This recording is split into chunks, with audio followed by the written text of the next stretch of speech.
The test is in 4 parts: Part 1, Part 2, Part 3, and Part 4. Now look at Part 1. Part 1. You will hear a man called Ken talking on the phone to a friend called Liz about holiday accommodation. First, you have some time to look at questions 1 to 6.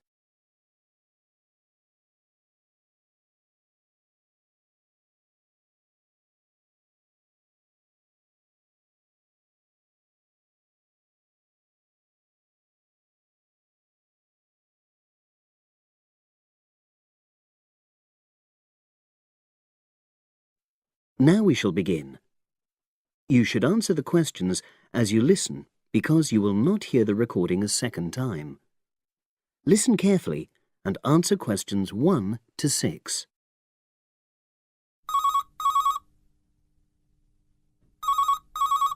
Hello. Hi Liz, it's Ken here. Hi, Ken. Nice to hear from you. Are you... This is just a quick call, but Mary and I have just been talking about our summer holiday. We haven't booked a place yet, and we've left it a bit late.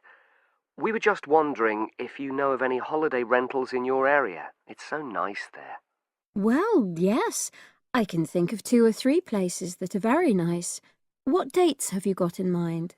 The 10th of July to the 22nd of July. Oh, yes. That is quite soon, isn't it? Well, there's a place near here called Moonfleet. Is that MOONFLEET? That's right. It's quite a rural location, and it's next to the owner's house, but it's got fields all around it, so it's very pretty. Sounds okay. Can you tell me a bit more about it? Well, it's an annex to the owner's house, and it's an apartment with 2 bedrooms and an open-plan living area. Well, I like the sound of it. Is there anything we might not like about it? Well, it's quite a distance from the nearest shops, that's all. Okay. And... well, I'll tell Mary, but I don't think she'd mind that. Do you know how you book it? You have to book on the internet. There's a web address. It's www.summerhouses. One word? Yes, then .com. You'll be able to look at a photograph on that. Okay. And what about the others? Where are they? The second one I'm thinking of is called Kingfisher, and that's even more rural. It's a really beautiful location, in fact. It's by the river, and it's got nice views. It overlooks woodland on the other side. Is that an apartment? No, it's a 3-bedroomed house, and that's got a dining room as well as a separate living room and a kitchen. But I expect it's more expensive. You'll have to check the prices. It's probably a bit bigger than we need, but our nephew might be joining us. We're not sure yet. How do you book Kingfisher? You have to phone the owner directly. Shall I give you the number? I've got it here in my phone book. It's 01752 669 218. Right. Before you hear the rest of the conversation, you have some time to look at questions 7 to 10.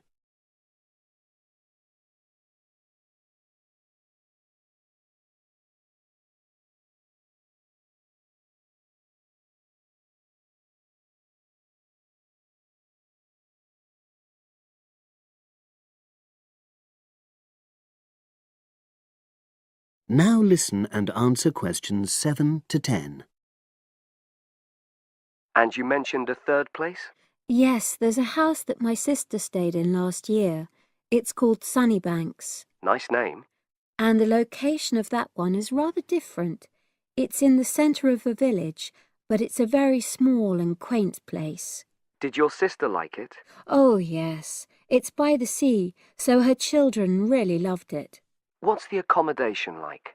I'm not sure about the number of rooms, because I haven't been in it myself, but I think she said it's quite spacious, and I know it's got its own garden. It's not very big, but it's not shared with anyone else, and it's supposed to be very pretty. Any snags? Problems? The only other thing I can think of is that there's nowhere for parking. The streets are too narrow, so you have to leave your car somewhere else and then walk to the house. It's only about 10 minutes away, but... OK. Well, I don't think it matters personally. How do you book it? There's an agent you have to contact. I don't know his details, but I can ask my sister and let you know tomorrow. Thanks, Liz. That'd be great. I'll talk to Mary and see what she says. Thanks for your help. That's okay, Ken. I'll speak to you again tomorrow. I hope you find what you're looking for. That is the end of part 1. You now have half a minute to check your answers.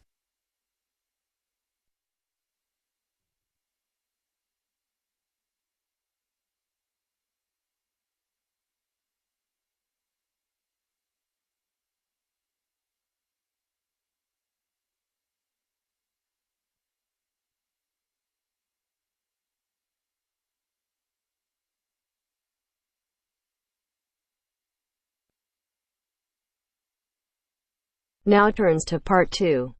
Part 2. Zoe goes to talk to her academic advisor. First, look at questions 11 to 14.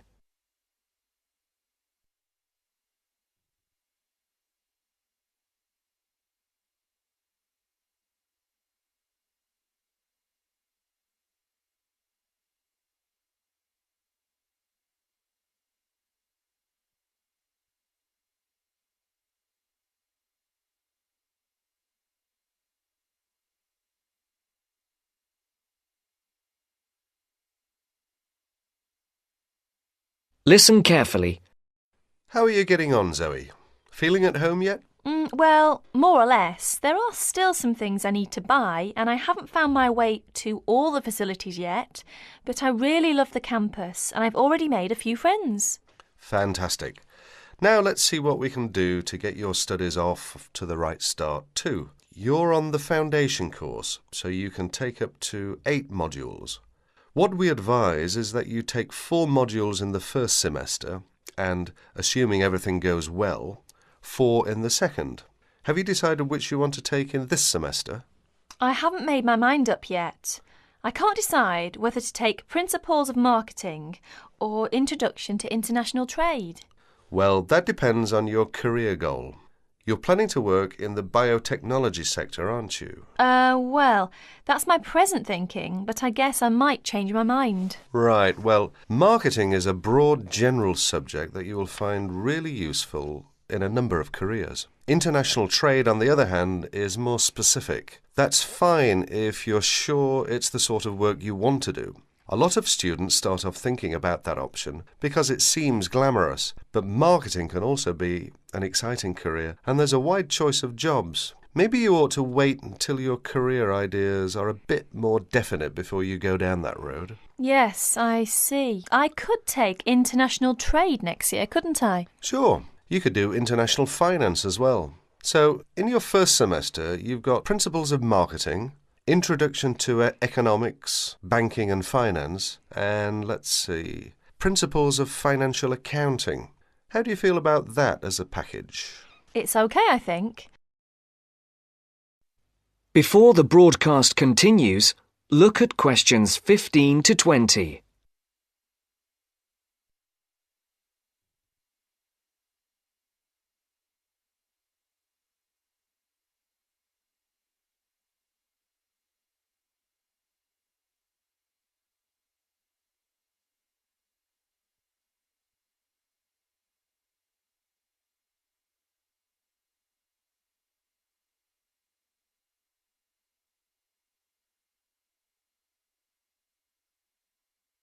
You will now listen to the second part of the talk. But I'm a bit worried about the maths. There'll be some statistics to do, won't there?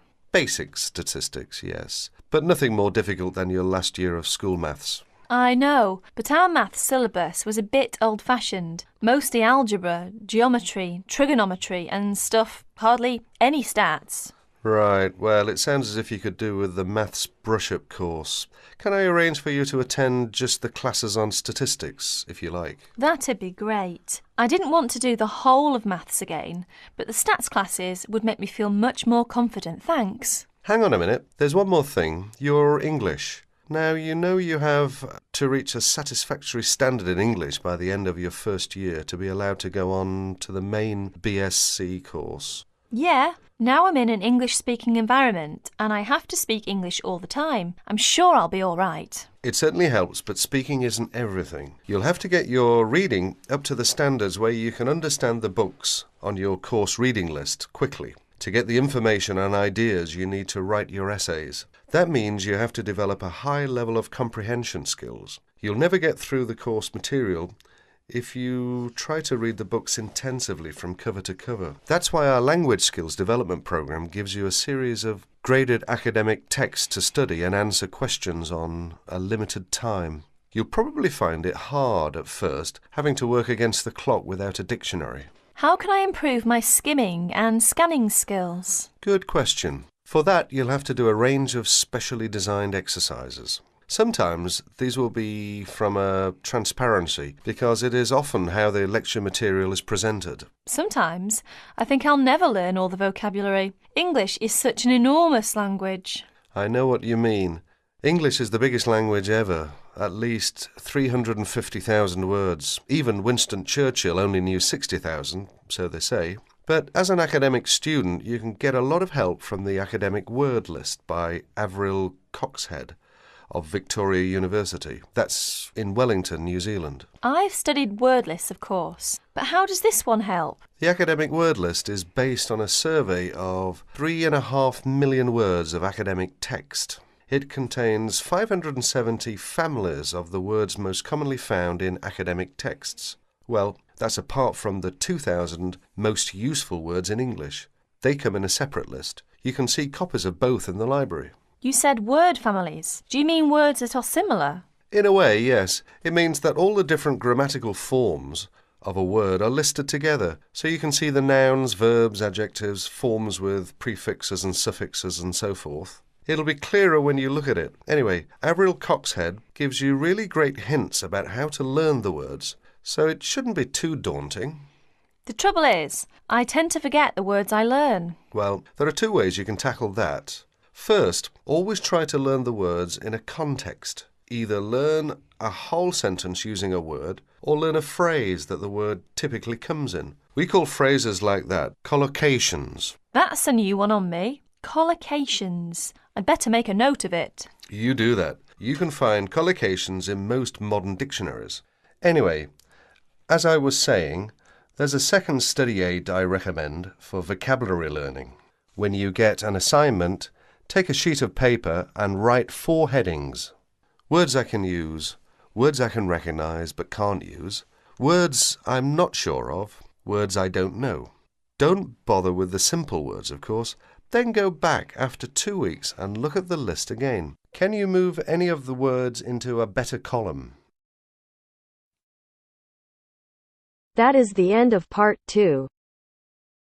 You now have half a minute to check your answers.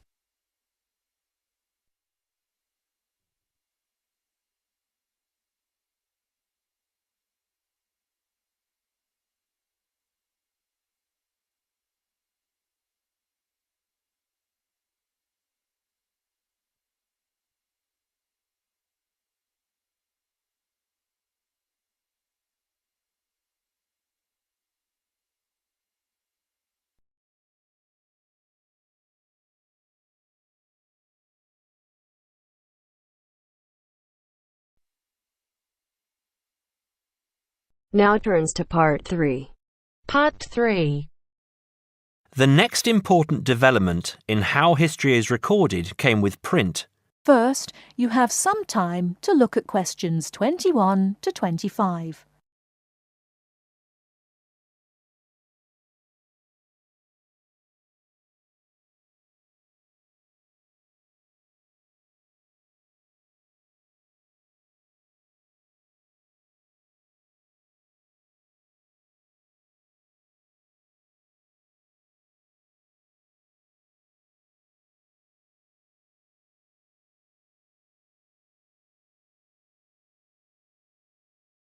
Now listen carefully and answer questions 21 to 25. The next important development in how history is recorded came with print. In the 8th century, the Chinese invented paper and woodblock printing. Remember that up to this time, very few people could read and write, and so only a very small number of people could understand written history. Suddenly, many books appeared, and many more people learnt to read. In the 14th century, the first printing press was invented in Germany. This reduced how long it took to produce books. The new printing technique quickly spread to other parts of the world. More books appeared, and even more people learnt to read. The first printed newspaper appeared in 1605, and the first daily newspaper in 1702. Now, people could read news stories soon after the event happened, and every event was recorded and stored.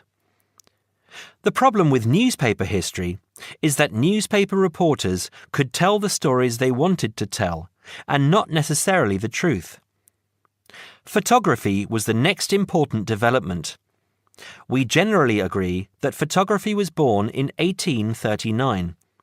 Some of the earliest photographs that the public saw were images of the American Civil War. Before you hear the rest of the talk, you have some time to look at questions 26 to 30.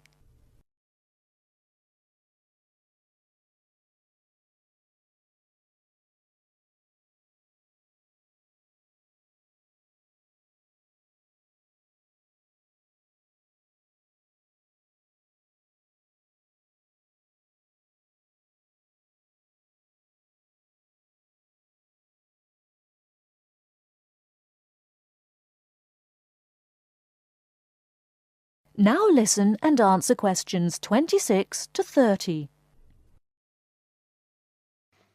People were shocked by the photographs of dead soldiers, and for the first time saw the reality of war. By 1850, photographs appeared regularly in newspapers, and people now expected the truth. At the end of the 19th century came the first motion picture camera. Soon, history was being recorded as moving images. In the 1930s, television brought moving images into people's homes.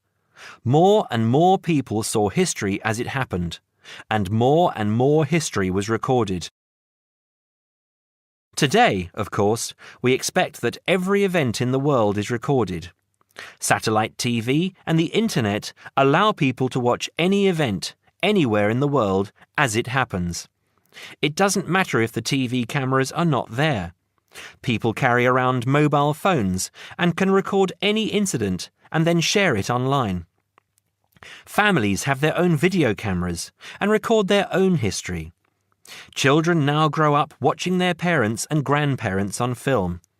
I'm sure you'll agree that the transition from storytelling to what we have today has been dramatic, and I hope that... That is the end of part 3. You now have half a minute to check your answers.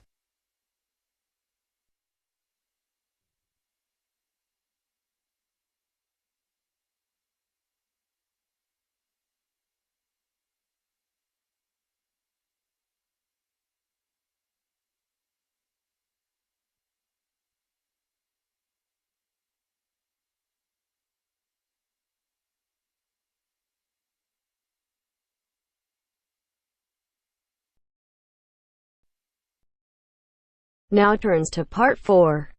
Part 4.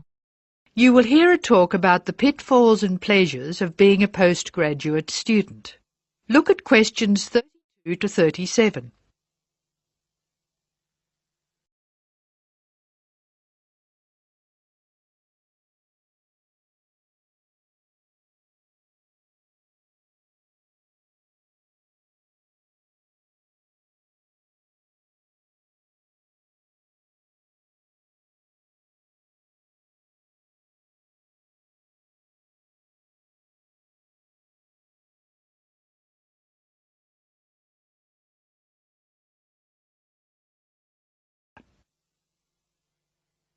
Postgraduates are about as easy to define as catching steam in a bucket. Courses can be vocational, for training, as research, as a preparation for research, or a combination of these. Also, you can choose between full-time and part-time. Increasingly, the approach to postgraduate study is becoming modular. The vast majority of postgraduates are doing short, taught courses, many of which provide specific vocational training. Indeed, there has been a 400% increase in postgraduate numbers in Britain over the past 20 years. Current figures stand at just under 400,000. People undertake postgraduate study for many reasons. These may be academic, intellectual challenge, development of knowledge; vocational, training for a specific career goal; or only vague, drifting into further study. It is essential that you determine the reasons you want to become a postgraduate. If you have clear goals and reasons for studying, this will enhance your learning experience and help you to remain focused and motivated throughout your course. Where you study should be based on much more than the course you want to do. For some courses, you're likely to be there for several years, and it is important that you are happy living there. Check also what type of accommodation is available and whether the institution provides any housing specifically for postgraduates. Choosing an institution and department is a difficult process. To determine quality, do not rely on the reputation of an institution, but find out what the ratings are from the most recent assessment exercises.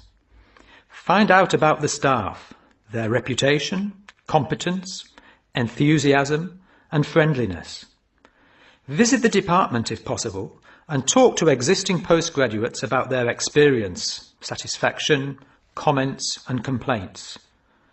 Be very careful to check how they feel about their supervisors.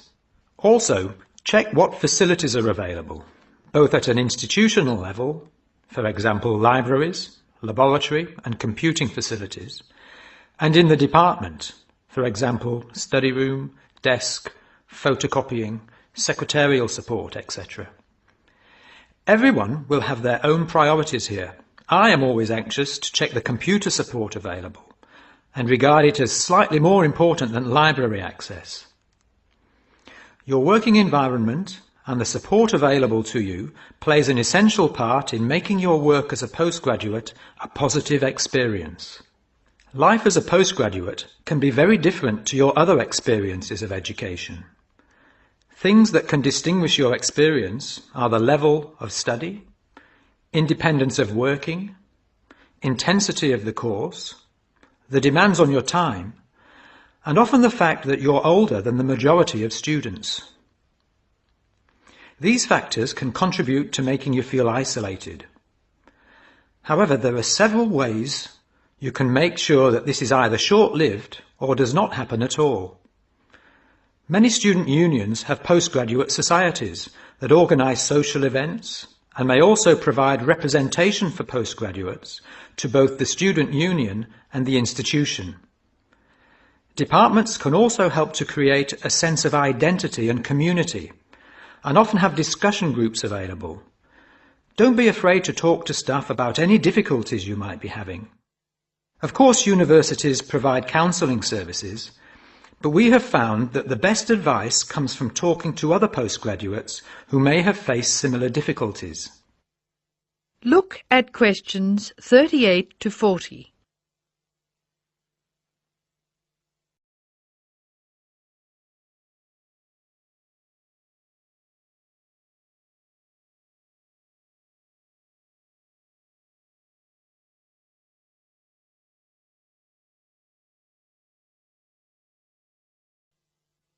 Financial planning is essential, since the government excludes postgraduates from student loans, and it can be difficult to maintain your student status with banks. This has implications for free banking and overdraft facilities. Do not underestimate your living costs, including food, accommodation and travel. And be careful not to budget for everything except a social life. Funding a course is one of the most challenging things people face when considering postgraduate study. Most postgraduate students finance themselves. They pay often very large fees to the institution and receive no maintenance income to support their study. Make sure you know exactly what your costs will be. Institutions often hide extra fees, like laboratory costs, behind the headline fee rate advertised. Funding can come from various sources: research councils, charities, trust funds, institutional scholarships, local education authorities, and professional bodies and organisations all offer various levels of funding. As I said before, the government excludes postgraduates from student loans, so it is essential you look to other sources. Career development loans are available from high street banks. The best advice on funding is to be proactive, persistent and patient. The postgraduate community in Britain is multinational, has a wide range of experience of life and work, and an exciting mix of goals, both career and academic.